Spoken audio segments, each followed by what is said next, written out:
evening, and it's good to see each one of you here. We want to ask the Lord to bless us, guide and direct us tonight.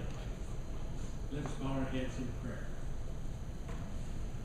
Heavenly Father, we thank you for your love and your mercies to us.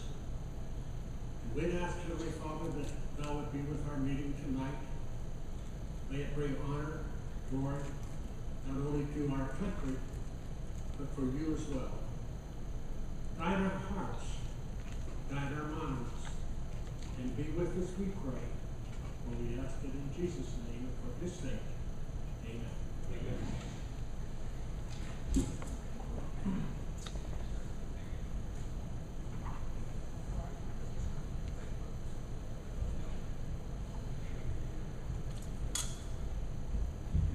Evening. How's everybody? Appreciate you coming out on a brand new summer Monday. My goodness, it's already June. I was just reflecting the other day, man, it's already June. It seemed like 2016 was so slow. But now 2017 is just like, wait, it's already June, what? For those of you who don't know me, I'm Jeremiah Hunter. I'm the chairman of the People-Longview Tea Party. Appreciate everyone coming out tonight. And let's get started with pledges to the United States and Texas flags, and then we'll continue with our program. Please stand. First, the flag of the United States. I pledge allegiance to the flag of the United States of America and to the republic for which it stands, one nation, under God, indivisible, with liberty and justice for all. Now the pledge to the flag of the great state of Texas. Honor the Texas flag. I pledge allegiance to thee, Texas, one state, under God, one and indivisible. Thank you. You may be seated. We have a couple of public officials here with us tonight, and I do not want to miss any of you. So if you hold public office of any kind, would you please stand? I thought I saw a couple of you. Okay, I guess we have State Representative J. Dean here. He's visiting us. I would have prepared more for him if he had told me he was coming. But anyway, so be sure to say hey to him later. And our county chairman, Tracy Benson, is also just walked in, so fantastic. And okay. Oh, Mr. Novi, I'm so sorry, I'm blanking on your office. I'm running for 188 District Court. That's right, you're in Canada. I was like, I thought you were still running. Okay, so that's why he didn't stand up when I said public officials, please stand up. Okay, running for judge. That's right. Awesome. And speaking of candidates, so you were saying there, we have another candidate who asked me for the opportunity to come announce. And Mr. Darren Rudolph is here, and I'll have him come up real quick for just a minute, and he'll tell you what he's running for and just a little bit about himself real quick. Mr. Rudolph. Thank you, Jeremiah. First of all, I want to give respect to the pastor of this church. My name is Darren Rudolph. I'm a Republican chairperson for Precinct 19, but I'm also be running for Justice of the Peace in Precinct 4. So I ask for your support, and when I get started running, I'm starting now. So anything that you can help me with will be appreciated. Let's make history, and Precinct 4, a voice for the people. I pray for me.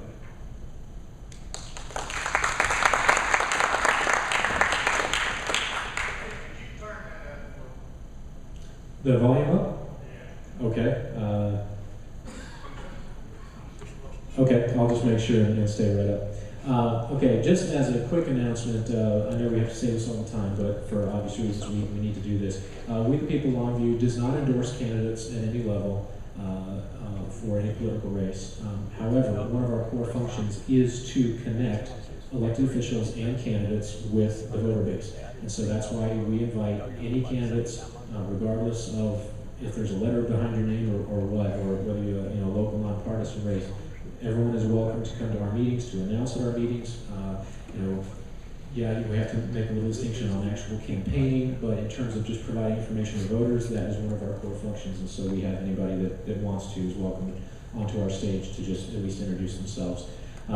Also, speaking of party business, though, I also wanted to make something a little bit clear so that there isn't any confusion down the road. We just had a very fast, as in the last 2 weeks, a new race for the state Republican chairman. Tom Meckler resigned very unexpectedly on May 20th, I think it was. And so that set up, and then the State Republican Executive Committee was meeting this past weekend. So that set up a very fast 2-week campaign period for people who wanted to replace him. A personal friend of mine who I got to know through the national delegate process decided to run for that position. And so I did end up, in my capacity within the Gray County Republican Party, I endorsed him for that position. But I wanted our membership here to be very clear that I was endorsing him only within my capacity as a Republican Party and only for a party position. You will never see me as chairman of We the People endorsing for a political race, but within my capacity in the Republican Party, I will endorse for Republican Party positions. It's kind of a fine line distinction, but I just wanted to make sure everyone was clear about that. If you ever hear, well, why was Jeremiah out endorsing? Well, that's what that was about. But having spoken of that, I think from speaking from a grassroots perspective, I think we can all be very encouraged about the new direction for the Republican Party of Texas. James Dickey is a good man, and he's a solid grassroots guy. He's been involved for quite a long time, and he has impeccable qualifications for the position. He listens to the grassroots. He is a grassroots guy. And so I think we can all be very encouraged. I mean, honestly, the RPT has been going in a bad direction for quite a long time, and this is a very good turnaround. And so that's in my position here. That's as much as I will leave to say for that. So you can further investigate for yourself. He will probably be visiting this area at some point this summer, and so keep an eye out for information about a way to meet our new state party chairman. I say the Republican Party state party chairman. And so, moving on from that, just a reminder, we are not having a meeting in July. That has been our custom for quite a while, mostly because of the July 4th holiday being so close to around the first Monday of July. But we will be picking it back up in August 7th, and we're going to be having Kathy Adams as going to be our featured speaker. I'm very excited about that. It's been a couple of years since she's been here. She's going to be speaking about the work she's been doing since she stepped down as president of the Texas Eagle Forum. She has been on the board of the National Eagle Forum, and her little niche at the national level has been following the UN's climate change stuff. And I say stuff because that's as nice as I can say about that. It's a big scandal is really what it is, and she's been doing a solid job of actually going overseas to their conferences that they have about these so-called world-ending situations, and so she's going to be talking to us about that. So I really look forward to what she's going to be doing. So other than that, tonight we have a solid program. We have first to get us started is Mr. Triston Ferguson, and he's going to be giving us a brief talk about the founding fathers, on the Federalist Papers. That's what it was. And I did not pull out your introduction, but what I can remember is he just graduated from John Tyler High School on Saturday, and you're headed to Oral Roberts, right? Fantastic, great school. I have friends that went there, and this young man, I've heard a lot about him. Just met him tonight, but he's here with the endorsement of Bob Brewer. I think I can say that. And heard a lot about Triston, and really looking forward to hearing him speak. And he is the current state champion for the Sons of American Revolution oratorical speaking contest. And you'll be headed to nationals, which is next month? In July, yeah, next month. And so we wish him the best of luck for that, to represent Texas very well. And so without further ado, Triston, come on up. And we got your microphone right there. And let's hear from Mr. Triston Ferguson.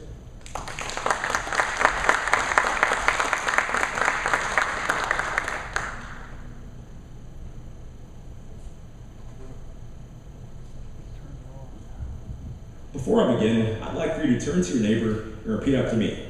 I do believe that America is better than it was yesterday. Okay, I want you to do it again, and this time, mean it.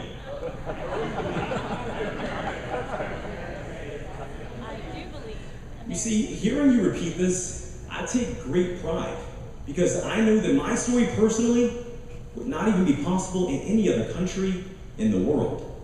Yet, here in America, we now face a dilemma. We're too busy worried about what we look like or our social status, rather than focusing on common goals that can lead to the betterment of not only our party's platform, but the way that Americans live their lives. So allow me to tell you a story about how two individuals came together for a consensus that led to greatness, and exactly why this is important for us to go back to Federalist Paper number 45 and 51 that highlights exactly why the states should be guaranteed power and the federal government should have some taken away.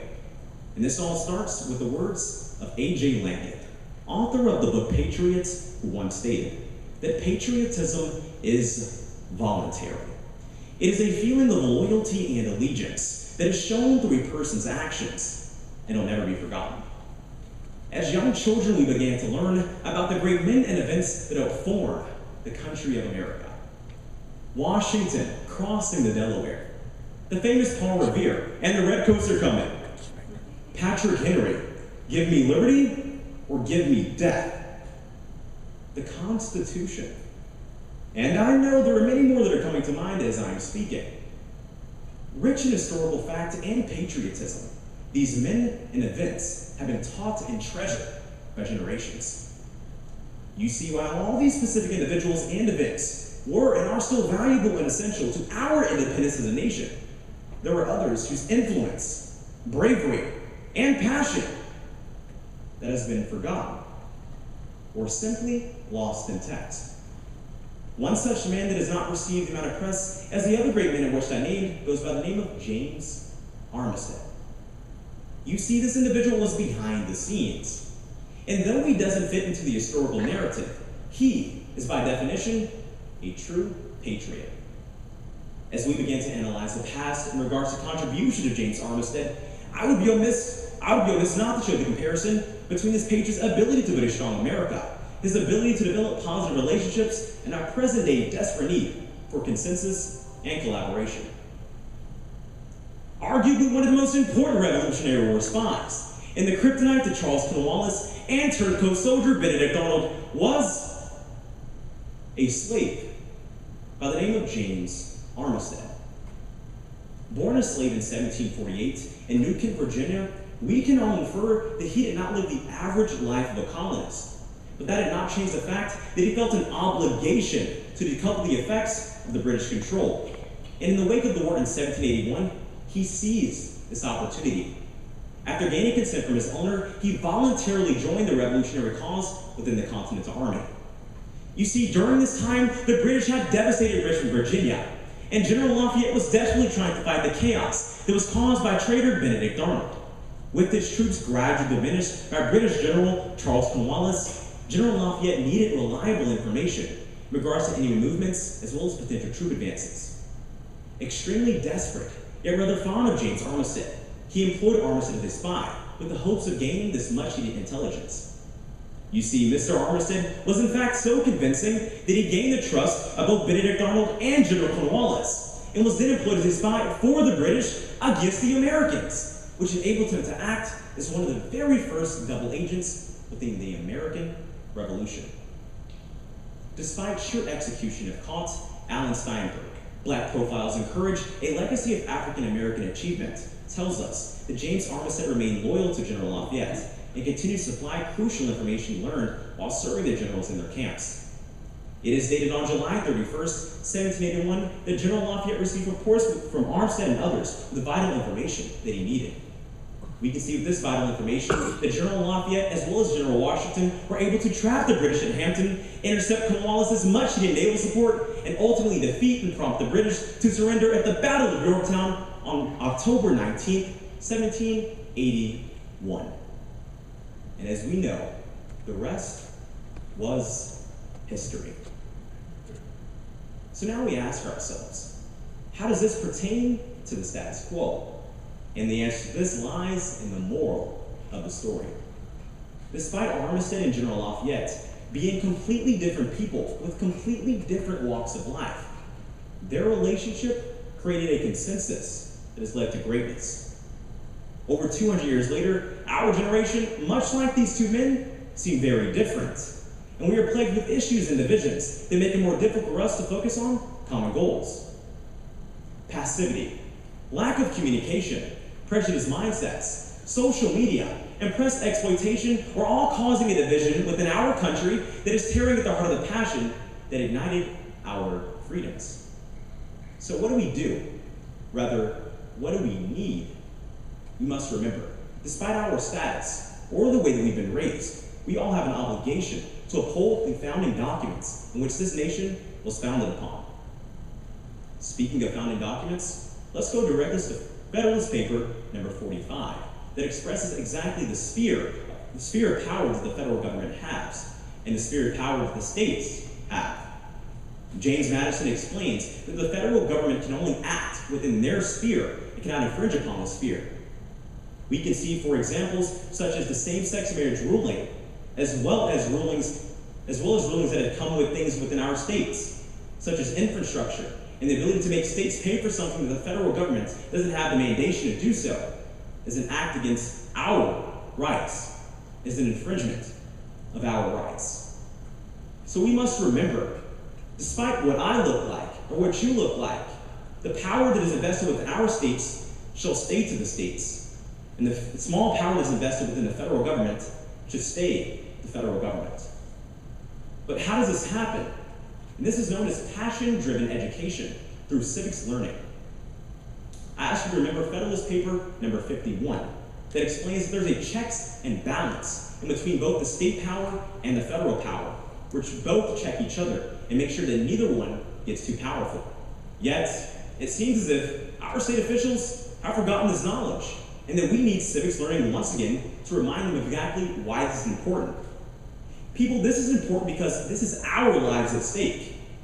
This is your children's lives, your grandchildren's lives that are at stake. I bring you back to 2008, where we heard an individual by the name of Barack Obama, who promised change with the word hope. Yet, I believe that over 8 years, I didn't see much change. If anything, I only saw things get worse. This is because the federal government overstepped their boundaries, overstepped what it means to have an executive order, and put things in place that should not be there today.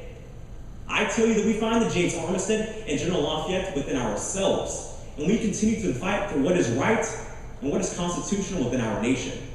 The power lies with the people, and it should stay with the people. So as I leave you today, I ask you to remember the words of Theodore Roosevelt, who explains that this country will not be a great place for any of us to live in, unless we make it a great place for all of us to live in. Let's continue to fight for what's right and find our unity in difference. Thank you.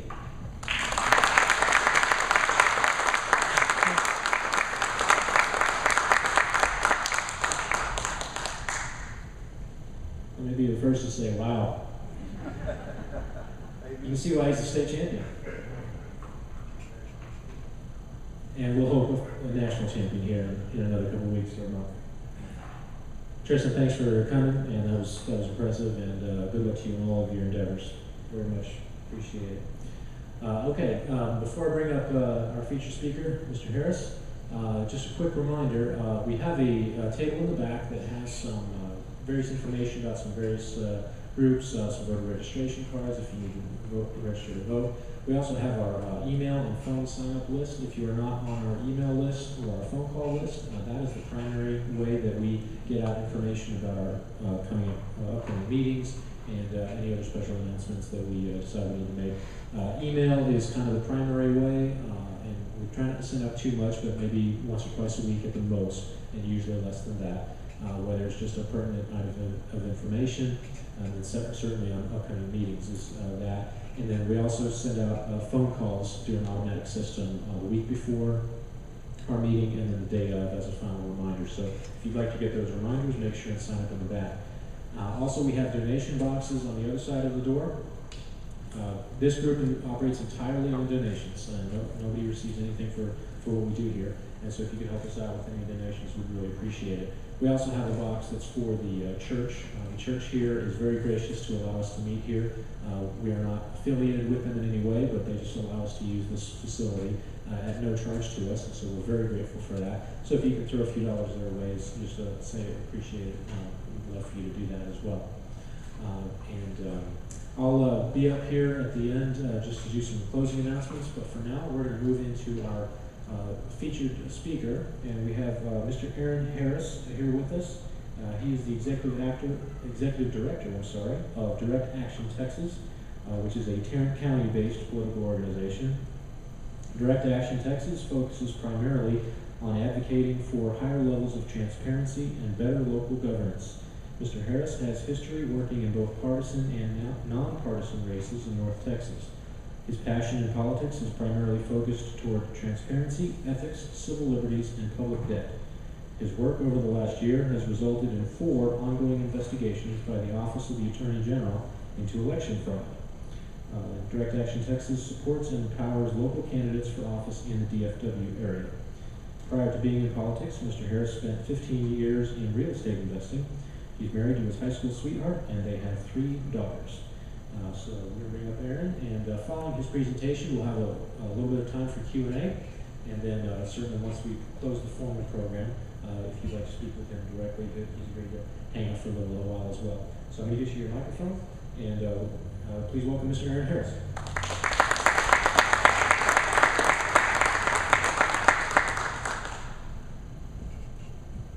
Just saying, boom. Thank you, Jeremiah. Thank you guys for having me tonight, and it's great to be in East Texas. I was actually just out in Tyler the other day speaking, and just love East Texas. And we don't have these kind of trees in the DFW Metroplex, so it's nice to get out here and see that. But once again, thank you guys for having me.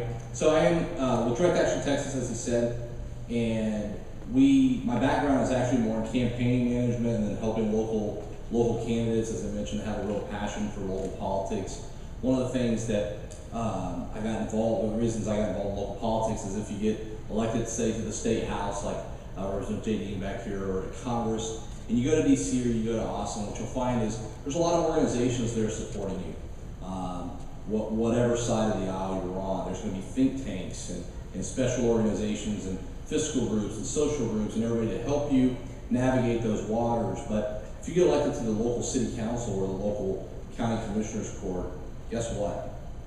There's nobody there to help you navigate that water, help you figure out how to do this. And so one of the things we try to do is help conservatives in the DFW area in local elections. And it was in local governance in general. And it was after one of these elections in 2015, we lost an election where honestly the math didn't make sense. And I was one of these guys who, I'd heard of voter fraud, but I didn't really believe it. Of course, I believed it for Chicago, right, or LA, or New Orleans, but not in Fort Worth, Texas. And after the election, the media called me for statements. So how many of you have ever been involved in a campaign here? Okay, so quite a few of you.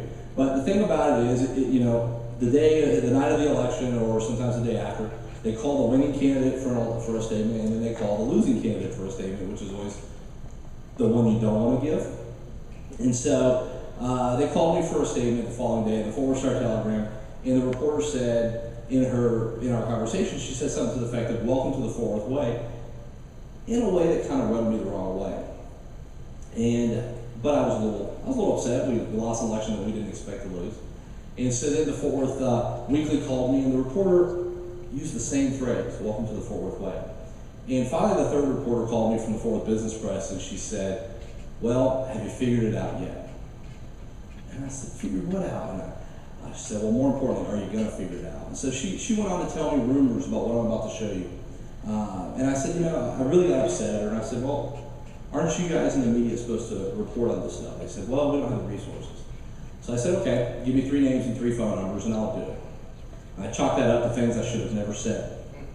So the next 2 years of my life have completely changed due to that statement. And as he mentioned, now we have investigations with the Office of the Attorney General. So if tonight I say OAG, that's Office of the Attorney General, I'll try not to do that, but forgive me if I do. So we have Tarrant County, which was our original investigation. Hill County, which is Hillsborough, down there where the 235s come together. Harrison County. Now you guys all know where Harrison County is, okay? And of course Dallas County now, which has been in the press, really hot. Have any of y'all seen the undercover tapes that have been on ABC in the Dallas County? No, okay. But it's really hot right now. They got some undercover audio tapes of the harvesters talking about how they do it, and I'll get into that here in just a minute. So there's 4 counties. 3 of these counties are all what we call vote harvesting operations, and I'll explain to you what that means here in a minute.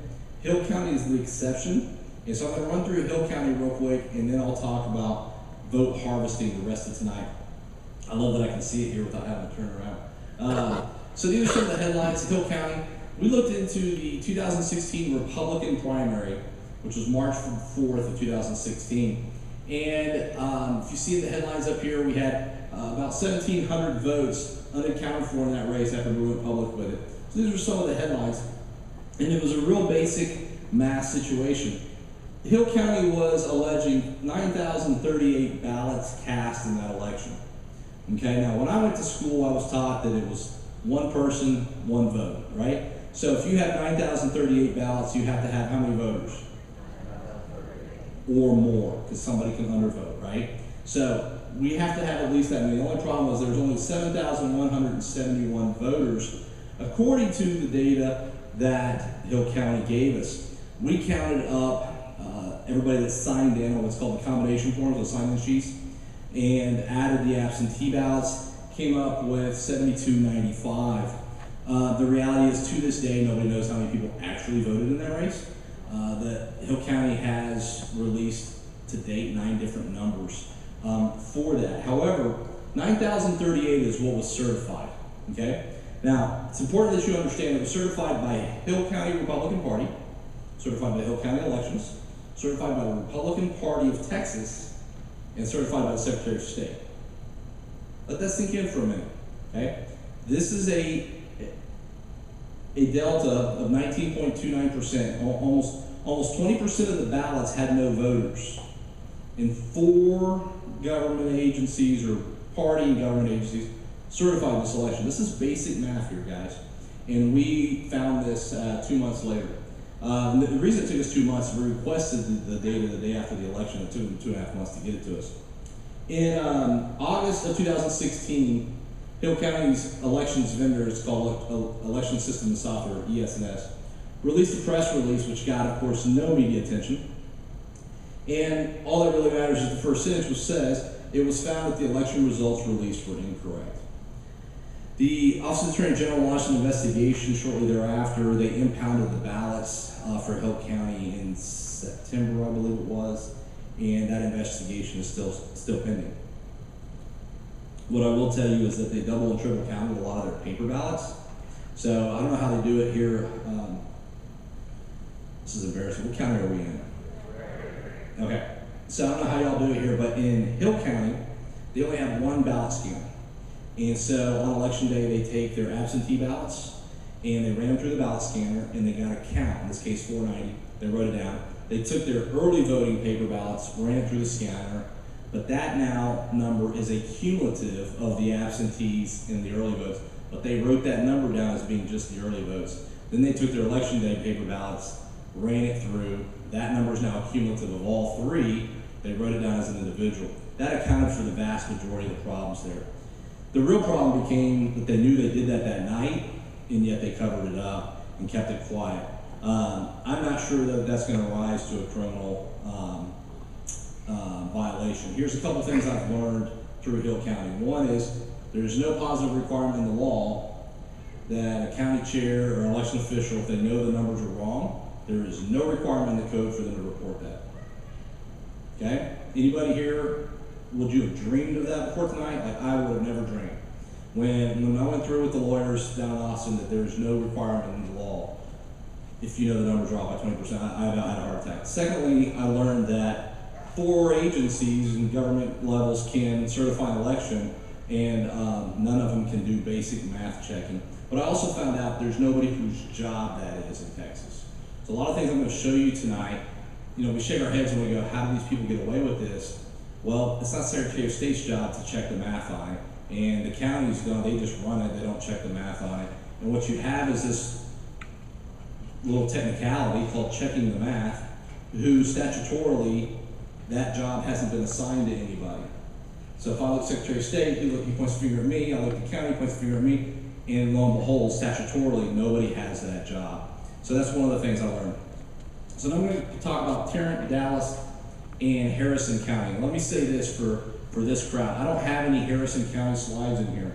And the reason for that is we haven't released publicly any of the Harrison County information, but everything you're going to see here for Tarrant and Dallas is the same in Harrison, meaning the MO is the same. The evidence I'm going to show you is the same of what you'll find in Harrison County. I'm sure when we get to the Q&A, you'll ask me some Harrison County specific questions, but I'll go through this real quick. So these are some of the headlines for Tarrant County. Personally, I thought it was really cool. We made top of Drudge Report. I've been reading Drudge Report since I got on the internet, and finally got some press out of it. Governor Abbott, of course, tweeted about it. Largest voter fraud investigation in Texas. This was October of last year. Last month, Dallas County hit, and there was audio recordings up here. It talks about one of the harvesters recorded the other guy and sold it to the media, and that broke, and it's been a big deal in the municipal elections there. Now, some of you may be going, what is a harvested vote, okay, a harvested ballot? A harvested ballot is a ballot that is harvested and otherwise would not have been cast were the election worker not to harvest it. So what does that mean? I'm going to actually go and walk your ballot through. Somebody is eligible to vote by mail for one of four reasons. The most common is if you're over the age of 65, you're eligible to vote by mail. If you're going to be out of the county during the election, like a lot of people go on cruises, things like that, you're eligible to vote by mail. If you're disabled, and here's something else I learned, there is no statutory definition of disability, you can just claim disability. But if you're disabled, you can vote by mail. And the fourth one, which is if you're temporarily incarcerated, but eligible to vote, right? So, like some of your peers in the Texas House, we won't name names, they voted that way, I'm sure, before. So, those are the four reasons. So what these operations do is they target the most simple of those, the most common, which is anybody over the age of 65. So they go register these people, and they get them registered to vote, and then they show up, and in this case, they apply for them, they apply their ballot, but I'm going to talk to you about how you do it legally. So I've done it on campaigns. You make walk lists, right, like we do for block walking, you do that, and you do 65 and older only, and you show up and you give them an application, encourage them to vote, because the weather's going to be bad, it's going to be busy, it's a record year. Last year we were using the Trump line, right? It's going to be busy with Trump line, just vote by mail. They send in that application and they get back a ballot, okay?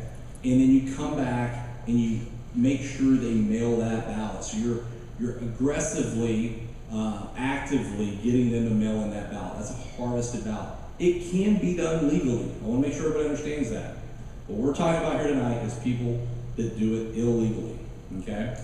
So real quick, this is what an application looks like, and as I mentioned, you have the four reasons over here: 65, out of county, disabled, temporarily incarcerated. You have to have the voter's name and address, why you're eligible to vote, which election, and then you have to sign.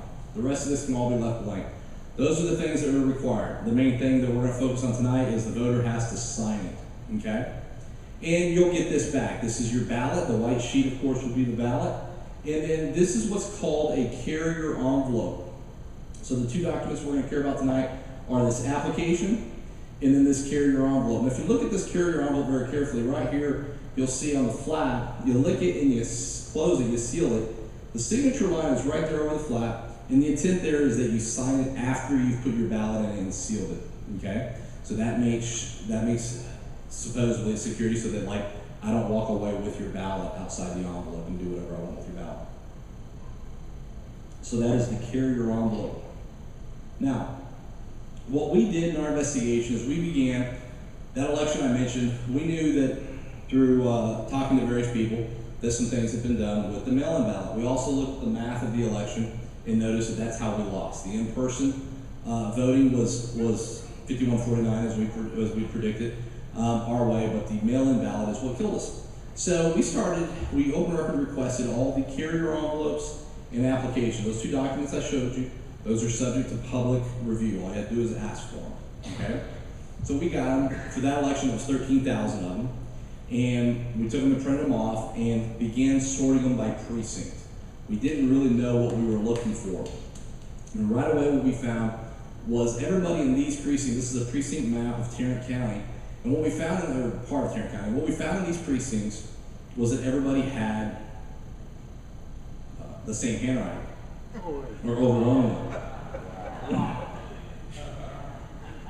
So y'all saw what I saw. Okay, so what we found was 50, 60, 70 people in the same precinct with this handwriting, right? We found that everybody in these precincts had this handwriting, and so forth. And so I had a 5-foot map on the wall, and we began color coding Tarrant County by handwriting style. Never in my life would I thought we would do that, okay? So we started separating by precincts. As we found handwriting, we would make photocopies. We had piles of handwriting, and then we color coded all these various regions like this. We ended up with a lot of different regions. Right now in Dallas County, we have, I think, 17 different harvesters we're identifying. In Tarrant County, it was similar. So we broke down and figured out their turfs, okay?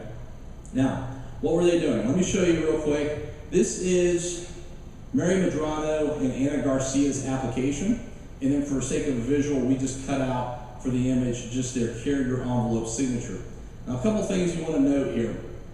First is the handwriting on the application, if you notice, is the same, as is the signatures on the applications, okay?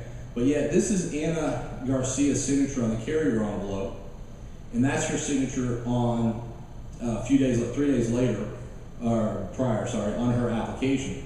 This is Mary Medrano's signature on her carrier envelope, in other words, on her ballot, and this is the signature on her application. Would anybody in this room say that Mary Medrano's two signatures match? Anybody? No. 2 people signed off on these, and 2 people signed off on these. But what I think we would all agree is that this handwriting on the 2 applications are the same. Now this is Anna Garcia's, the one I just showed you. I'm just blowing it up. And a couple things I want to show you here. First is, if you look at this handwriting, there's several different things that are unique. Like, see this dot right here where my laser is? You've got over here this swirl, you got kind of a little double X there. And so this is her application. If you tilt your head sideways up here, you'll see this is the date on this fax. They fax them in. We'll talk about that here in a minute. The date on this is 4/29 of 2015. That's the election. It was May of 15 that got me started in this whole investigation. The following year, we had a municipal race. And if you turn your head sideways, you'll see, the primary. This was her February 19th, 2016 for the Democratic primary election, okay? But now, look at this application from a year later. See the dot, the double X, the swirl? And what we've had is these 2 applications. We actually have 6. This same application has been used 6 years in a row. And it's the same application, they just reuse it year after year. Okay? Now, would it surprise you if we interviewed Miss Garcia and found out this is not her handwriting or her signature? It shouldn't. We're not releasing the exact numbers, but we have over 5,000 of these that they reuse every year. 5,000 people. That's for every election. That's for the primary, for the municipal, and for the general. You add that up, it gets really big really quick. The thing that's really interesting about these is they fax them, as I mentioned, and right here you have the fax number and business that it came from, right? So I typed that little thing in Google, and these were all coming from the Mayor Pro Tem of Fort Worth's office, Sal Espino. We went public with this information in October. Long about November, he decided he wouldn't run for re-election, so he's no longer on the city council as of 2 weeks ago. So I'm going to show you a few more of these. So here we have Daniel Flores in San Juan Flores. Once again, if you look at the application, you'll see the handwriting is the same. Look at San Juan's signature on her application and Danny's. These are the same person signing both of these. And I don't know what happened to my formatting. Their signatures are off the screen for some reason. But here's San Juan's actual signature. And if you can see that one to that one, they do not match. For some reason, these got pushed off the screen. But suffice it to say, they don't match. This is one of my favorite. We have a total of 9 different signatures for Concepcion. So her name is Concepcion Esquivera, and here's her signature down here. And this was actually kind of close. If you notice on this one, she actually writes her name wrong in the application. She writes a caption. And then she gets about halfway through, she forgets her name, has to scratch it out and start again. Over here, she writes the wrong name, Connie, well, which is not her name. And like I said, in a 2-year period, we have 9 different signatures on elections documents for that voter. And only the one on the bottom, the blue one, is actually hers. On this one, we have Jose Rivera and Maria Rivera. And again, if you look at the applications, you'll see the handwriting is all the same. You'll see the signature and that signature are clearly the same person who wrote those two. Here's Maria's signature on her ballot. Here's Jose's signature on his ballot. Now you gotta keep in mind, when these come in, when the mail-in ballots come in, there's people on what's called the ballot board, and they're workers similar to an election clerk, okay? And they take that carrier envelope, in this case this blue one that came on the carrier envelope, they compare it to the application, and they sign off saying those match. So 2 people signed off on these saying they matched.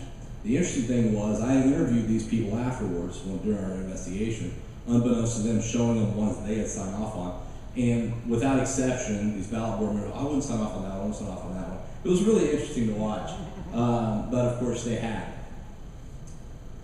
So here's, I won't get into this real long, but one of the things they're doing in Tarrant County, and as far as we can tell, it's only Tarrant County, is they're using digital signatures and they're printing them onto the carrier envelopes and onto the ballots. And what they'll do is they go into neighborhoods with iPads and they'll have a petition. And it might be everything from, one of the real common ones is to go into the Hispanic parts of town and say the Republicans are trying to take the Hispanics' right to vote away, sign our petition to protect your right to vote. Well, who wouldn't sign that, right? They'll go into the African American part of town and say the Republicans are trying to take the African American vote right away, and they'll sign it. Everybody will sign that. They then take that digital signature and they print them on here. So I'll just show you right here, like on this one, Rebecca signs. If you notice behind the signature, everything's white.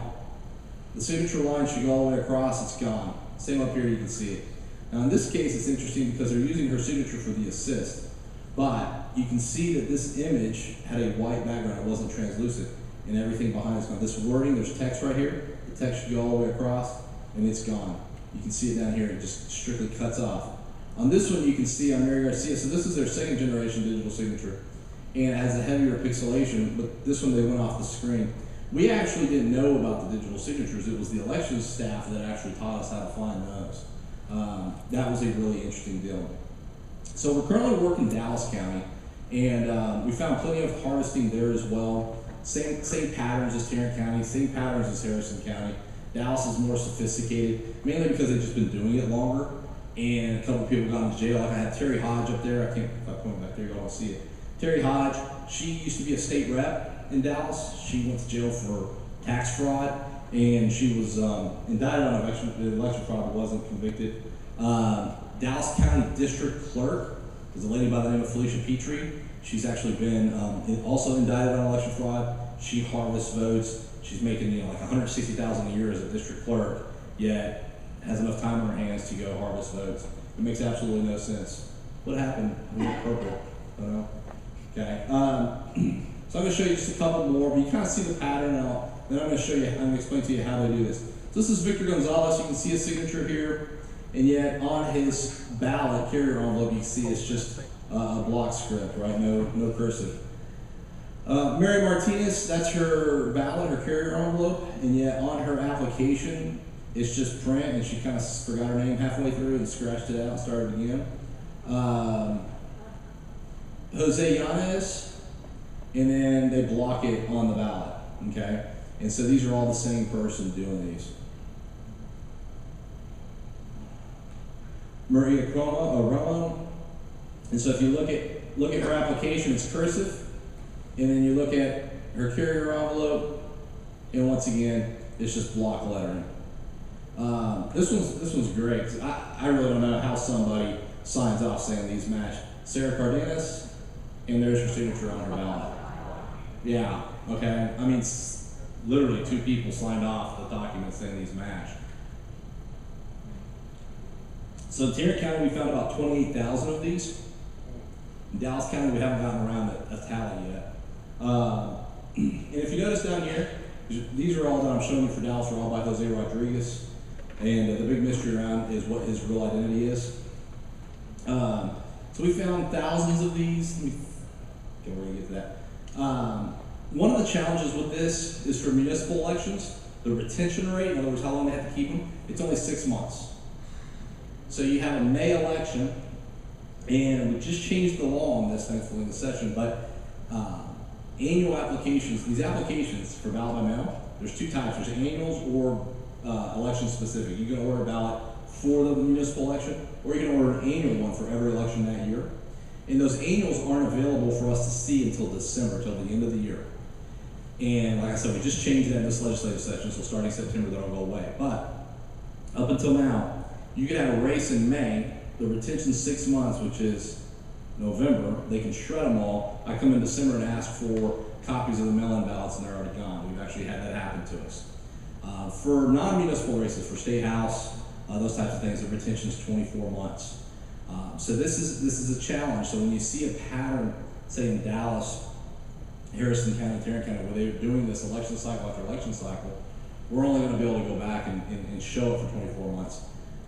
Even though the felonies have a 36-month statute of limitations on them. So we're trying to get counties as we can to change their retention to 36 months to match the statute of limitations.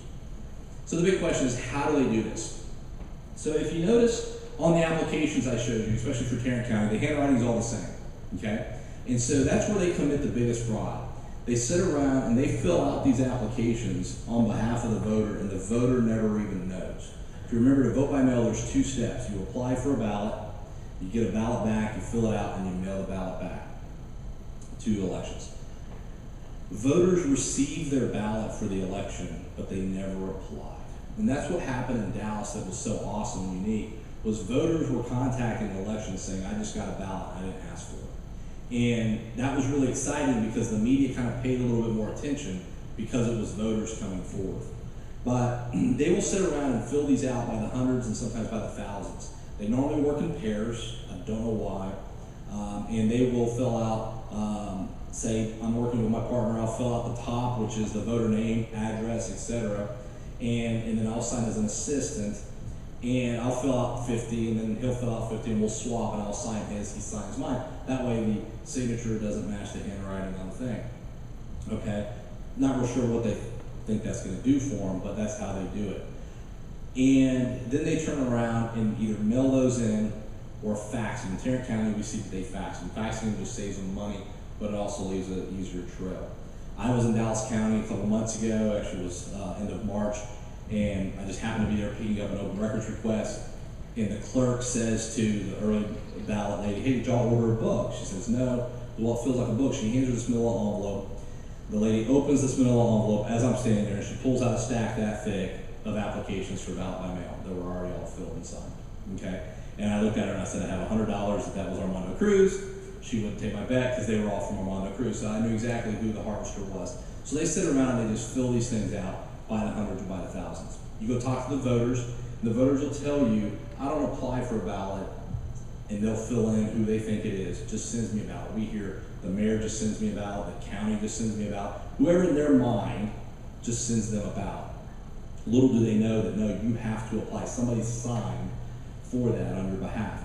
So when you look at the signature on the application, it's typically, it's never the voters. Now you get to the ballot. If you notice a lot of those, the signature on the carrier envelope look relatively legitimate. In a lot of cases they are. They'll do one of two things. They'll either have somebody else sign the carrier envelope, or they actually get the voter to sign it. But this is where the harvesting part comes in. So they'll show up at the voter's house and get the voter to sign their carrier envelope, but the voter doesn't actually do their ballot. So I'll give you an example. We have a gentleman that we interviewed. He lives in front of the elementary school, which is the polling location. Literally, his front door is here, street, school. She shows up, tries to get him to vote by mail. His name is Mr. Pete, and Mr. Pete says, you know, why would I vote by mail? The polling location is right there. I've been voting there for 20 years. So finally she says, well, okay, I get credit for voter engagement, and I have a quota. Will you sign my paperwork so I can go home for the day? Who would say no to that? So she signs his paperwork. And she says, can you get your wife to sign it? Yeah. So goes, gets the wife. She goes back, she signs it. 2-3 weeks later, they walk across the street to vote, and guess what? They already voted. You guys are smart. So when you go look at Mr. Gomez's carrier envelope, guess whose signature's on the carrier envelope? It's his. So I said, Mr. Gomez, what did you sign? Was it an iPad or was it a clipboard? I said, it was a clipboard. I said, really? What did it look like? And he said it was a yellow form with a lot of black writing on it. Y'all remember what the carrier envelope was? The yellow form with a lot of... So he signed his own carrier envelope. You look at that signature, it's his. Did he vote? No. He got voted for, but he didn't vote. That's one way they do it. The other way they do it is they'll show up at your house providing a service. So in Dallas, a school board member in Grand Prairie ISD, his name is David Espinosa. David Espinosa and a couple other guys involved in this started what they call, and you can't make this stuff up, they started the Harvest Project, okay? And so they deliver fruits and vegetables to seniors during election time. Now, these are seniors whose application they've already sent in. So they know that the envelope's coming back. Here's the thing, it's really easy to calculate this stuff. You know what it's going to mail for a variety of different reasons. If you send in the emails early, 45 days prior to election is when they mail them out. So all you have to do, you know that date statutorily, so you know when election is going to send them out. 2 days later, it's going to be in their mailbox. Tarrant County, you can either do that, or if you, after that 45 day, it's as they come in, they get processed. So if you fax it in on a Wednesday, we noticed, for example, they were faxing on Wednesdays. So we called our informant. I said, "Why are you not doing it on Wednesday?" She said, "Well, that's easy. If we send it to Tarrant County on Wednesday, they'll process it Thursday morning. The ballot goes out Thursday in the Thursday's mail. It'll be in the voter's mailbox Friday or Saturday, and we can go harvest it. They know exactly when it's in the mailbox, okay? So then they show up. As I started to say, Operation Harvest, they'll show up to deliver fruits and vegetables, but they know your ballot's there. They show up, they'll check your mailbox first. It's not there. They figure it's inside. Knock. They come in, deliver your fruit. There's your ballot right there on the bar. Ah, Miss Smith, it's time to vote. Let me see you got your ballot. Let me help you with it. And they'll have you sign the carrier envelope while they help you with your ballot. In other words, they fill it out for you, and then they go ahead and take it from you and go ahead and mail it for you. We've had voters say, "Oh yeah, they come by every year. They know how we vote." This one election was interesting that we were investigating. It was a municipal race, and both municipal candidates were Democrats. Not a partisan race, but they were both Democrats. And she says, "Oh, she comes by every year. She knows how I vote. I vote Democrat." And our interviewer said to her, "Well, which Democrat did you vote for?" And of course, her face just fell. She said, "I don't know." You know, she did it wrong. So the interesting thing is, what you see with this pattern is the application is not their signature, the carrier envelope is their signature, but not under the pretense of voting, or they didn't actually fill out the ballot themselves, they were harvested. And that's how they do it. They do it by the droves, they do it year in, year out.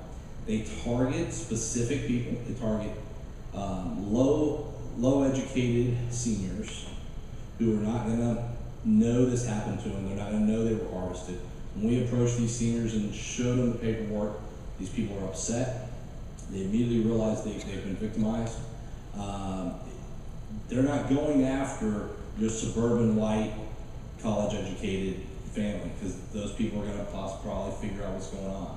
They are targeting and victimizing seniors with very little education. And that's the real story here, which is very unfortunate. Okay, run through a couple things here real quick and do some questions. So this was our first letter we got back from the SOS to the Attorney General recommending prosecution investigation. I'll just read through some of the violations, which is failure to comply with Section 101 as a witness. We had improperly serving as a witness to multiple voters under Section 84, forgery and tampering of governmental records, unlawful possession of a carrier envelope, and improper assistance. That was in 2016. So that investigation is ongoing. I will tell you that I expect indictment in the next few months in Tarrant County. One thing that I'm really excited about is we have the first voter fraud case, probably nationwide, but I know for a fact in Texas, being solved by DNA. So when you lick an envelope, you leave your DNA. So the judge signed the warrant, and they went, and she wouldn't give it up voluntarily, so they had to draw blood and got her DNA. So I'm really excited about that, and that test alone took 8 months to get back from the lab. But it's imperative that we fix this problem. And people ask me, why do you care so much about this? And this was a quote by a prosecutor at a House hearing in September of 2016. He said, "Democracy stands for the principle of one person, one vote. then ballot harvesting stands for the principle of one person, 100 votes. In Dallas right now, the media is upset because Jose Barrientos / Jose Rodriguez, I say that because he signed as Jose Rodriguez, his real identity is Jose Barrientos. The Dallas DA has documented 700 ballots that he harvested right now in the May 6th election. One guy. The problem is, and I told him that, I said, y'all are missing the forest for the trees. And they said, why is that? I said, because on our list of 17, he's number 5. He's not even the top 4 as far as volume. We have harvesters out there that are in the thousands, and they haven't even found him yet. The biggest harvester in Dallas County is the district clerk. She's a totally elected district clerk. If she doesn't go to jail, I will lose all faith in the judicial system. But I'm confident she will. These things take time. They're very slow. So we expect, I will say Dallas County DA issued an arrest warrant yesterday or the day before. Well, the day before was Sunday. It was Friday. Sorry, on Friday they issued an arrest warrant for the first harvester. There will be more to come. The AG is going to join that investigation in Tarrant County. And let me do 2 minutes on Harrison County, because I know that's probably a lot of the questions you guys have, and then I'll open it for Q&A. So, as I said at the beginning, what you saw here is exactly what we had in Harrison County. I received a tip from somebody actually lives in Fort Worth that's from Marshall originally, that this activity was going on in Marshall. And I'll be honest with you, before I thought voter fraud was just Chicago and New Orleans, then I found it was Fort Worth. You just assume that this is only happening in urban areas, right? It's Harris, it's Houston, Dallas, Fort Worth, but never Marshall. So this guy calls me and says, hey, this is going on in Marshall, Texas. And I kind of said, yeah, right. So he put me in touch with some people out here, or I guess out there, 20 miles, but anyhow, in Marshall. I talked to a couple guys on the phone. I found out real quick, hey, it sounds very much like what we have found in Dallas and in Tarrant County. In Marshall, Texas, there's a lady by the name of Mrs. Charles Wilson. And I don't know if any of y'all know Mrs. Charles Wilson. Mrs. Charles Wilson is so, I gotta pick my adjective carefully. Well, let's just say, even the NAACP will not recognize her chapter of the NAACP, okay? Nobody wants to associate with Mrs. Charles Wilson. So, I ended up talking to, sorry, when I'm nervous, I drink a lot. Water, that is. I ended up talking to several people, and I ended up talking to the elections administrator in Harrison County. You come to find out he had filed some complaints with the SOS. So I retrieved some copies of those complaints, and then we filed some open records requests. And lo and behold, we knew what we were looking for, which is the stuff I showed you on the screen, essentially. And by the way, all the stuff we show you is the stuff that we know that they know, so we got through open records. There's much more to these things than what's on the screen. But anyhow, so we got the applications in the carrier envelopes for Harrison County, and sure enough, it was right there, plain as day. Mrs. Wilson and some of her associates are running the exact same scheme as these guys in Fort Worth and in Dallas are. Who would have thought? Marshall, Texas. We filed a complaint with the SOS that went to the AG. Their trucks rolled into town a couple months ago, and in Marshall, Texas, when there's a car at the courthouse with the Office of the Attorney General's logo on it, people noticed. And on May 6th, both of Mrs. Charles Wilson's candidates lost their elections. I was very glad about that. And by the way, in Fort Worth, all the vote harvesting candidates that have used this in the past also lost. They were unable to harvest any votes because they knew we were watching. And so we've been able to stomp it in Tarrant County. It appears that the same thing happened in Marshall, that she's stopped her activity. Doesn't mean that she won't be liable for what she's done so far, but we didn't see any evidence of it in the May 6th election. So that's what's going on in Marshall, Texas. With that, I'll open for questions. Yes, ma'am. I have worked the ballot board in Gregg County several times, and I feel we need to work really hard on getting the rules for write-in changed. 65 and over. I have, on the day of the election, before I go to work at the ballot board, I have been in Walmart and seen friends, people that I know. And then I get to the ballot board and, hey,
Yeah, so what she's talking about, I showed y'all that application for mail-in ballot, that kind of long form, right? That's the official form. Anybody can make a form. I've been on campaigns where we've done the very thing she's talking about. So a campaign can mail it out. What you need is 4 things on there: the voter's name, their address, their signature, why they're eligible to vote by mail, which is always pretty 90% of the time, 95% of the time, 65 or older. And then the last thing, which is the 5th, which is which election you want one for. Now they just all do annuals. So as a campaign, you can produce that postcard, you can mail it to people, you can hand it off at doors and send it in. The problem is some of them that are done that way actually have some formatting problems. There's a lot of problems with that. One is what she's talking about, which is the encouraging of people that can just otherwise go vote, right? So there's a lot of debate about, should we be encouraging people who are healthy, who are at Walmart the day before election, who can otherwise drive down to the polling location, et cetera, to do it by mail. You know, we just came out of legislative session. It's interesting, you know, the one rep that was here is gone now that we're talking about reforming. I know that's not why he left, but I like to give the reps a lot of hard time. One of the problems with this, when I first started looking into this, I remember one day when I saw these ballots, and I called a guy at the Attorney General's office who's a prosecutor who prosecutes election fraud. And I started telling him, I said, man, I need help, I need guidance in finding this stuff, this is crazy. I didn't know any of this existed. And he was very nonchalant about it and just kind of walking me through it. And I said, hold up, man, you're like relaxed, you act like as if this is normal. He goes, oh, voter fraud exists everywhere. It's all over the place. And I said, wait a second, if that's the case, then why does the media get away? How does the media get away with this narrative that doesn't exist? Why don't we know about it? It's 2 things. First off, almost everything I showed you guys up here, almost everything tied into mail-in ballot fraud are misdemeanors. They're misdemeanors, okay? So if the OAG is prosecuting a misdemeanor in Marshall from Austin, they have to travel up here, get a hotel, and interview people, get records, all that type of stuff, try to put together a case on a misdemeanor, and then guess what happens once they put all that together and they get enough evidence to prosecute, the person's going to plead a misdemeanor out to for adjudication. So then the media comes in and says, hey, district attorney or attorney general, how much voter fraud do you have? You know how they want to measure that? They want to see that by convictions. Guess what? Deferred adjudication isn't a conviction. So they get the records and there's no voter fraud. So we have no way of knowing how much there is. Over the last year, I found out about case after case after case that I never heard about. So my approach to reform, I say all that to tell you this. The next step to let me finish. His next part of his answer was, politicians don't have the political will and desire to fix the code because the media gets away with telling them there's no voter fraud. We all believe there's no voter fraud, so that you go to a politician, you say, Mr. Politician, we need to reform mail-in ballots, for example, right? They look at you and go, why? If there's not a problem, show me the problem, okay? So my focus has been this session and next session until we get it done is going to be on increasing penalties because that accomplishes a lot of things. We need people to go to jail for this. When people go to jail for this, 2 things will happen. A, the lower level guys will stop because the little bit of money they're making for doing this is not worth going to jail over. Secondly, when people start going to jail, politicians in Austin will say, hey, let's actually look at the election code. Let me tell you something. The election code, it's right there with Leviticus. It is so boring to read, it'll put you to sleep, okay? And we've all read Leviticus, right? Who's made it through without falling asleep? Okay? The election code is like that. I mean, it's boring. But, like Leviticus, there are things in there that really matter. The way you word things in the election code have real consequences. Politicians and their staff want to look at legislation that's interesting, that's sellable. Go home to their districts and say, we cut taxes. They don't want to go home to their districts and say, we made the election code better. Vote for me, right? And so, until people start going to jail, we just won't get politicians to spend the time necessary, the investment necessary to really reform the election code. So my emphasis is on increased penalties, the ability to prosecute, the ability to put some of these guys in jail, because then everything else will follow. If we just change the election code, guess what? These guys who are doing this, they'll build a better mousetrap around the code. They'll always build a better mousetrap around the code. So we have to be able to put these guys in jail. But I agree with you. We need to look at how we're doing mail-in ballots. In that hearing that this quote came from, Representative Schofield from Houston asked this prosecutor, he said, is our problem in Texas what we call voter impersonation? People showing up at the polls and voting as if they're somebody else, which is what we address with voter ID laws, right? Is our problem in Texas problems with in-person voting, as in voter ID, or is our problem in Texas organized groups stealing mass numbers of votes and stealing entire elections? And his answer was, without a doubt, organized groups stealing entire elections. Okay? And what we did in our original presentation, we don't do this out here, but we actually show how Ramon Romero, House District 90, state rep, he is in office illegitimately. He allegedly won by 110. I can show you about 3,000 stolen ballots. Okay? I have said so publicly, and I challenge him to sue me. I want this guy, I want to get in court with him. Unfortunately, we got that beyond the statute of limitations, and we also got it beyond the 30 days to challenge an election. Nothing could be done about it, but he stole his race. You got 30 minutes to come to my office, I can show any media person, anybody, beyond a reasonable doubt. So much so that my lawyers allow me to say this publicly, okay? He is in office illegitimately. Sal Spino, Mayor Pro Tem of Fort Worth, that I mentioned earlier, they faxed these from his office, same thing. He's in office illegitimately, stole that election. There are other politicians that I can tell you have benefited from this, but I don't go as far as I do with those two. On my original presentation, we listed out about 30 or 40 people in Tarrant County that have benefited from this. Interestingly enough, the school boards are where they do most of this act. Everybody thinks it's in November. It's not. So it's interesting. I see a lady in the back over here mouthing the question, why? So let me tell you why. This isn't about Democrat versus Republican. It's not about conservative versus liberal. It's about graft. You have to go to who pays for this. Okay? So it's always about who pays for it. And in this case, it is in both Dallas and Tarrant, not Harrison, but in Dallas and Tarrant, it is Linebarger. Anybody here know Linebarger, Gogan, Sampson, and Associates? Okay? So Linebarger, every public corruption scandal in Texas, almost without exception, has a title Linebarger. Linebarger are bad, corrupt dudes. If you have an elected official voting contracts to Linebarger, you should lynch them. Because there's enough media out there to show anybody they shouldn't be doing business with Linebarger. Linebarger pays for this. Why? Because in Fort Worth, they have 8 of the 9 school board members were bought and paid for by Linebarger. And what do they get in return? Linebarger just got an 8-year no-bid contract renewal. What does Linebarger do? They collect fees for municipalities, primarily property taxes. Okay? They collect property taxes. So your school taxes your house, your city taxes your house. Who collects that for you? Linebarger. So your county tax assessor sends you a bill. He sends a bill to everybody in the county. If you don't pay that, the next thing you will get is a letter from Linebarger. Do y'all have out here those red light cameras? Good. If you have them like we do in Tarrant County, you get a letter from Linebarger. If you don't mow your yard and your neighbors call, guess what? The city will come mow it for you and put a lien on it, right? Guess who collects that lien? Linebarger. Linebarger makes a killing off of municipalities, school districts, and cities. I have a letter from the guy that runs this in Fort Worth to the managing partner of Linebarger where he's asking for a raise. And he wants a raise. He says, this is all the business I brought on board. He goes on the list, all these school districts and cities, and talks about all the revenue they're getting from them. He said, the reason we've been so successful in getting these contracts is we identify candidates who are running for office who are then willing to vote the contract over to us. This is where this comes from. It's about graft, guys.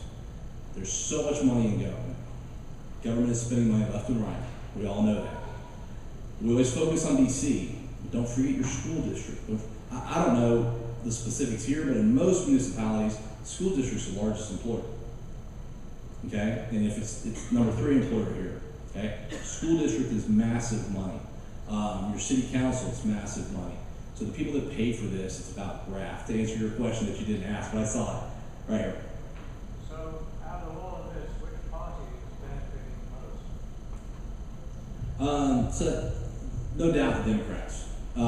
So we see it in two things. We haven't seen much vote harvesting in the November elections. And the reason that I think that is, in my experience and what I know, is because our districts are gerrymandered, right? All of our races are in the primary. Whoever wins the Republican district where I live is going to win in November. In other districts, Whoever wins the Democratic primary is going, because that district is either drawn Democrat or drawn Republican, right? So there's no need to harvest in the November election. So back up, you have the primaries and you have the municipals. And the municipals, obviously, they're harvesting for the candidates that they want to get in there for graft reasons. And then the primaries, they do the same. So Ramon, remember the first year that we had annual applications, the annual applications, so I can't get into this tonight, it's a little too technical, but when the annual applications went into effect, that just put the vote harvesting on steroids. The first year we had that was 2014, but then we did the primary that year. And that was the year Ramon beat an 18-year incumbent, Lon Burnham. That was Democrat on Democrat crime, okay? And we go, well, what do we care? It's Democrat on Democrat crime. But it happened, it carries over to the municipals, et cetera. The interesting thing about it in Tarrant County, though, is while the operators and most of the candidates benefiting are Democrats, the consultant that runs all the data, the guy who's the brains, is a Republican. He's actually been the consultant for the Republican Party of Texas. The guy's a scumbag. And at the right time, we'll go to war. I'd go to war with him on Twitter right now, but I'll get more aggressive when the time is right. But he's in it for the money, right? Linebarger has him on retainer, and he doesn't care. It's not about Democrat, Republican for him. It's about a paycheck. So there are some Republican operatives involved, but yes, the candidates, etc., are overwhelmingly Democratic. Questions? Yes, sir.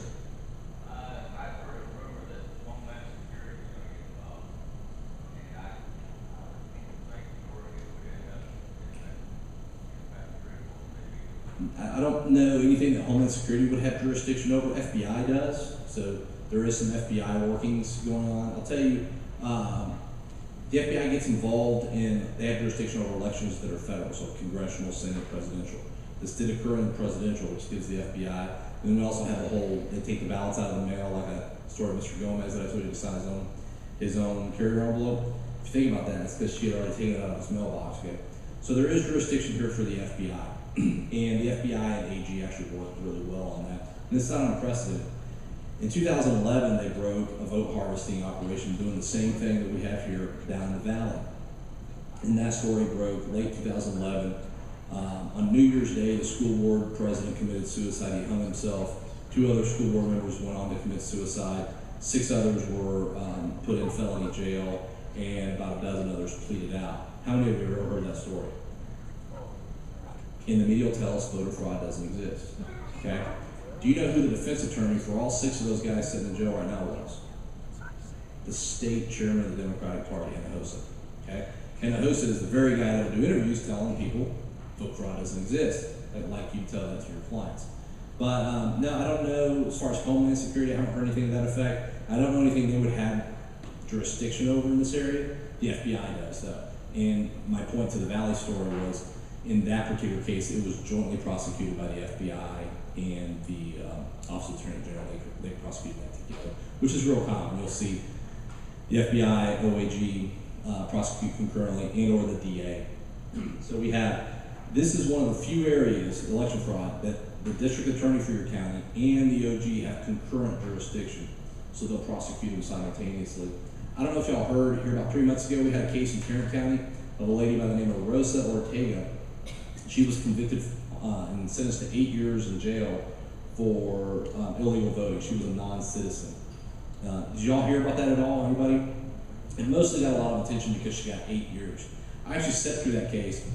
The prosecutor in that case is the guy who's going to prosecute both Dallas and Tarrant, so I had an interest in it. And it was really interesting. Ms. Ortega lived in, so she was a resident non-citizen. So she was here legally, she just wasn't a citizen. And she knew it.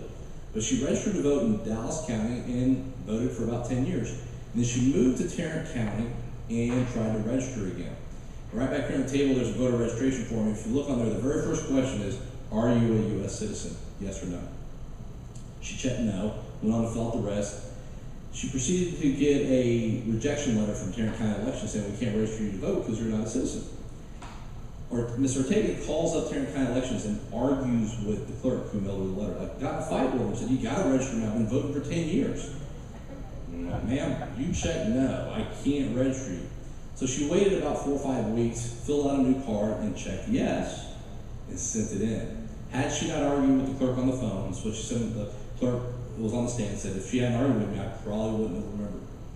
One of the things that was really interesting in that case, that trial was in court for, I don't know, 3 or 4 days. One of the things that was really interesting was I learned for a fact that Texas has no way of checking citizenship. The only citizenship check is which box did you check. You check yes, it goes through, okay? So that's a project we're working on along with some other folks as we're trying. Very difficult, right? So far impossible to check citizenship status of the voter roll in Texas, okay? We're working on that. The Attorney General's office is working on that, some other folks are working on that, but so far nobody's been able to pull it off. There's been another case in Dallas just this month of 2 illegals who have been indicted on voting as well, who are not citizens. There's been a number of these cases. There was one down in Montgomery County about 3 months ago. 7 guys, all non-citizens. One of them was Australian. Who would have thought? Anyhow, so they're out there. But in Texas, we don't check citizenship. We just use the honor system. Check yes, you're in. Yes, sir. Wouldn't that create mail fraud? Yeah, so that's what I was saying earlier, that's where the FBI comes in. So you have mail fraud, you also have, in the November election, so the Dallas ones I showed you today, those are all from the November election. And the thing about the November election is you had the president, you had Congress and Senate on there. Or no, we didn't have a senator, but we had Congress and the president on there. So then it becomes an FBI jurisdiction, along with the mail fraud. Yes, sir. This is kind of on the Dr. Orr side of things, but to me it seems like voting machines go in there, get ready to cast your votes, and it flips. And there was a lot of people that had membership specific. Right. Why can't we just call the cops and say my vote was stolen, and then we got a record? Well, so to answer that question, I mean, you can, but statutorily, there's nothing in the election code that's gonna let what you, let me back up. The problem is the people to whom that happens, they leave the polling place and then tell people about it. The minute you walk out, it's over, right? So what you have to do is you need to stay there, go to the election judge, have them spoil your ballot. So what's called spoiling your ballot is when you discard the ballot. You need to have them spoil your ballot and then do it again until you get it right. And so the problem is once you walk out of that polling place, you can call the cops, you can call the FBI, that ballot is cast. And in Texas, we have a secret ballot. Other states don't have this. I don't know if y'all know this or not, but in certain states, you can actually say vote by mail and then retract that vote and go. So you saw this last year as things changed in the election. There was one state, I can't remember which one, out east, where a bunch of people were upset about something that came out in the news and they went and changed their votes, okay?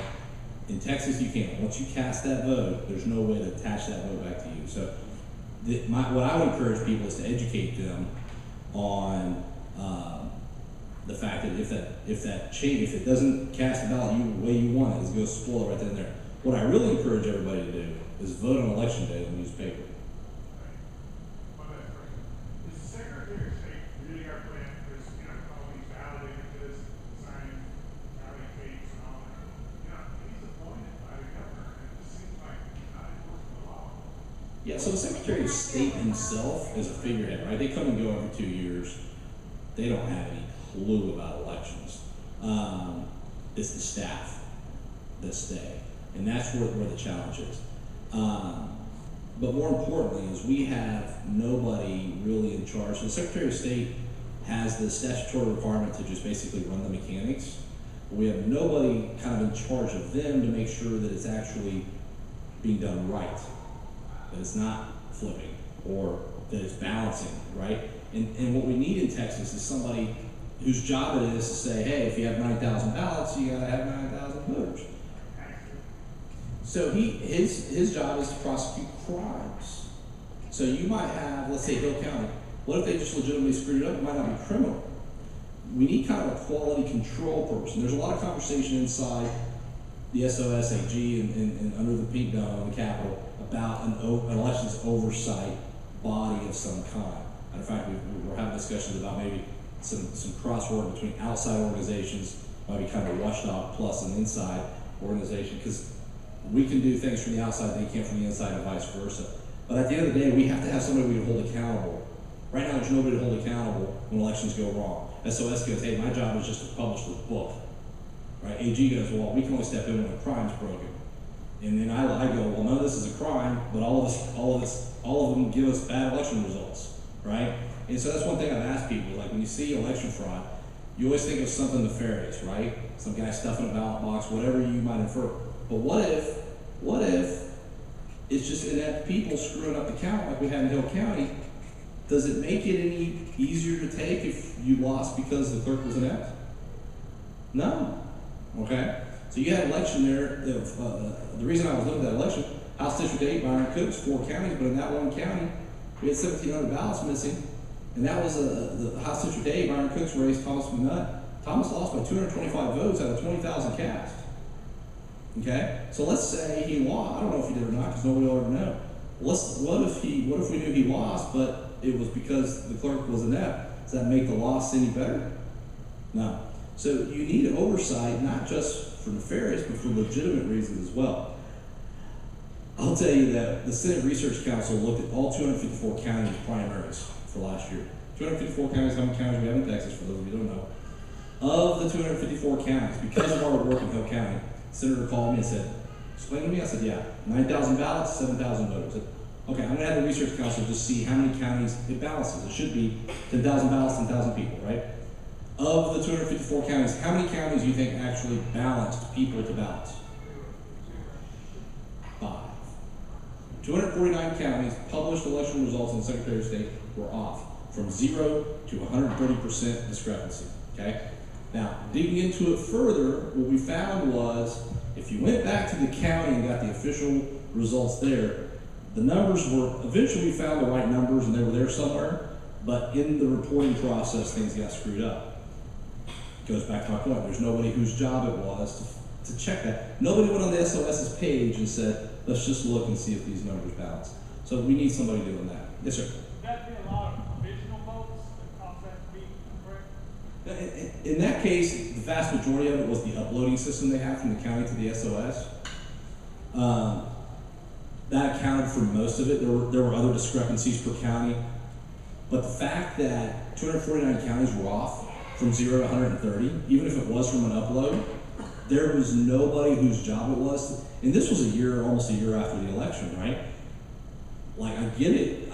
I've done elections, right? I know you've been on the ballot board. I assume several of you have been election clerks before, election judges. Man, when that poll closes, it's not uncommon for your tape to not balance. It's not.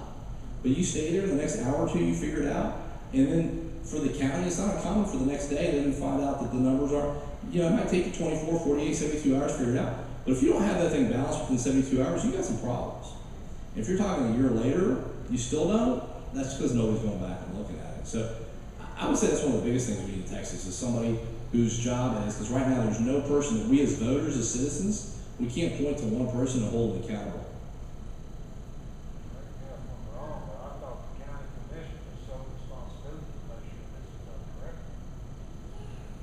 So not the county commissioners, but the county election committee, which is close enough. But you just hit the nail on the head, which is the biggest responsibility is at the county level. Every county has a county elections committee. It's made up of your county judge, your county tax assessor, your 2 county chairs, Democrat, Republican county chair. Who remembers who the 5th one is? Clerk. Your county clerk, county judge, tax assessor, 2 county chairs. They make up the elections committee. The elections committee hires the elections administrator, fires the elections administrator, etc. Ultimately, that's where the responsibility is. And that is who we should be turning to and holding it. Now, they hire the elections administrator. Once they do that, they kind of wipe their hands. And that's how they want it to be. We need to kind of change that and put the heat on those guys. Because at the end of the day, the election administrator works for them. If he or she is not doing their job, it's their responsibility to hold accountable. That is the closest thing we have is at the county level. And that's really where the pressure should be. Anybody else? Yes, ma'am.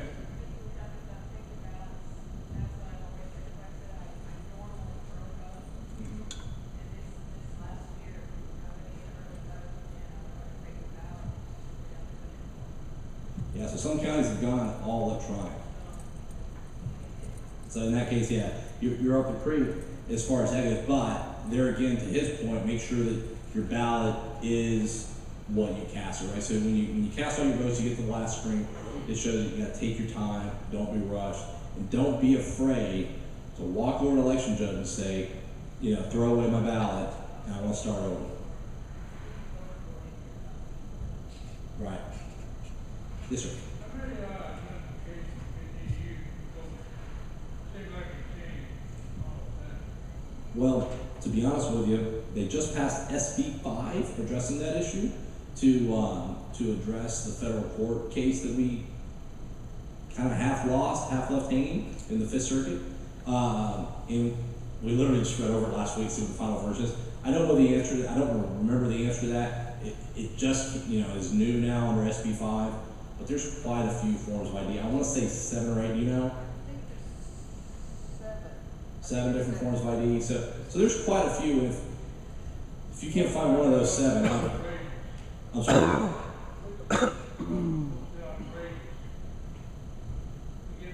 Oh, I'll be honest with you, I don't recall. I think they're all pretty standard. I mean, it's like military issued ID, passport, driver's license, Texas issued ID. But I don't remember them all, to be honest with you. Seems like to me the picture of ID is the main thing. Yeah. They just do away with that. But here's the problem with the whole voter ID thing, though, is if this is why it's important, and you guys probably don't have this problem in a rural county. In the urban counties, let's take Tarrant County, where I'm at, on election day we have 400 polling locations. Okay, there would be a good 100 of those maybe that we don't have a Republican election clerk at. The whole idea of voter ID is only as good as the election judge enforcing checking the ID. If the clerks aren't checking the ID, there's no mechanical stop in the process. You walk in, you give them your name, they say you are or aren't, and you go on. And so one of the things that's very important is that we as Republicans, as conservatives, make sure we have a clerk at every polling location so that we can ensure that they actually are checking IDs. Yes, sir. Oh, okay. I was just going back to comment. Under the current law before the last legislature, if they didn't have one of the first 7 or 8 IDs, they could sign an affidavit saying that they didn't have one, and they could use about 5 or 6 other things. Right, and that affidavit is still the case. And they can always just do the affidavit. Yeah, that's still there. Matter of fact, they debated the wording in the affidavit from the floor, and that would put you to sleep. With that said, guys, I really appreciate it. I'll be around for questions. Jeremiah's giving me, but I'll be here and I'll stay as long as you guys have questions. So appreciate you guys having me. Thank you very much. Thank you.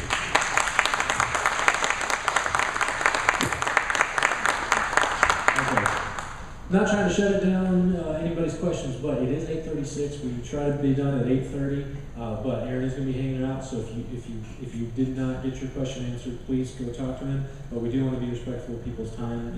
8:30 is our traditional shutdown time, and so if you have any additional questions, please go and see him. But just to wrap up real quick, a reminder for our donation boxes. Appreciate any help you can give us.